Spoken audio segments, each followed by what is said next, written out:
quoi sert encore Dieu? Non mais franchement, vous en avez beaucoup des questions pareilles. De toute façon, c'est assez simple. Soit Dieu n'existe pas, donc il n'est rien, et rien, ça ne peut pas servir à grand-chose, soit il existe, et dans ce cas-là, se demander à quoi sert celui qui a quand même créé la terre, le ciel, les pastèques sucrées et les jolies filles, c'est un tout petit peu indécent. Est-ce Dieu, est-ce le diable, ou les deux à la fois, qui un jour s'unissent en fait ce printemps-là? Est-ce l'un, est-ce l'autre vraiment? Je ne sais pas, mais pourtant de beauté, merci et chapeau bas. Le problème, c'est que la question de l'existence de Dieu n'a absolument aucune réponse. Il ne s'agit pas d'une affaire de savoir, mais d'une affaire de foi. Donc la question « à quoi sert Dieu ?» doit s'entendre par « à quoi sert de croire en Dieu ?» Or, si depuis qu'il y a des hommes, il y a des dieux, c'est peut-être pour une bonne raison. Quand t'es dans le désert, Oh! depuis trop longtemps. Y a quelqu'un là? Eh oui, marcher seul dans le désert, c'est notre condition. Nous sommes jetés sur Terre, grains de poussière dans l'univers, condamnés à retourner à la poussière. Face à cela, l'existence d'un au-delà peut donner du sens à nos vies et rendre l'angoisse de la mort un peu plus douce. Moi je veux le voir, c'est un rendez-vous que je veux, car je n'ai jamais rencontré Dieu. Mais la foi ne sert pas qu'à adoucir la perspective de la mort. Elle nous aide à vivre.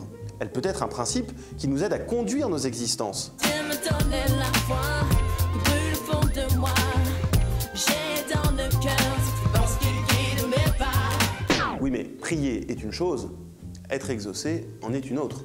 Et l'expérience de Dieu, c'est quand même surtout celle de son silence radical. Comment un Dieu tout-puissant peut-il regarder les horreurs du monde sans rien dire ni faire? Moi, si j'étais le bon Dieu, je crois que j'aurais des remords.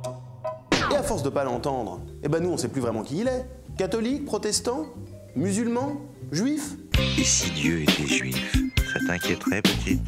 Alors pour trancher ce débat, les hommes sont prêts à se battre, à s'entretuer, à commettre les pires atrocités. Et si ça se trouve, pour rien en plus. Tant d'angélus, ligne qui résonne, et si en plus, il n'y a personne. Bref, quand on voit le mal qu'on est capable de commettre et de faire commettre en son nom, on a parfois envie d'en finir avec Dieu. Cette parole d'évangile qui fait plier les imbéciles, je la revendique et vous souhaite ni Dieu, ni maître. En fait, la foi ne sert à rien en soi. Elle peut conduire au meilleur comme au pire selon les gens qui la guident et la pratiquent. Parce que Dieu, s'il existe, ne nous a pas fait à son image. Nous ne sommes pas tout-puissants, nous ne sommes pas éternels, nous ne sommes pas parfaits, et nous ne sommes pas toujours bons. Mais nous avons un avantage sur Dieu, c'est que sans nous, sans notre foi, il n'existe pas. En cela, nous sommes tout-puissants sur Dieu. Et ça, c'est pas tout à fait rien. Toi, tu es beaucoup mieux. Tu es un ange.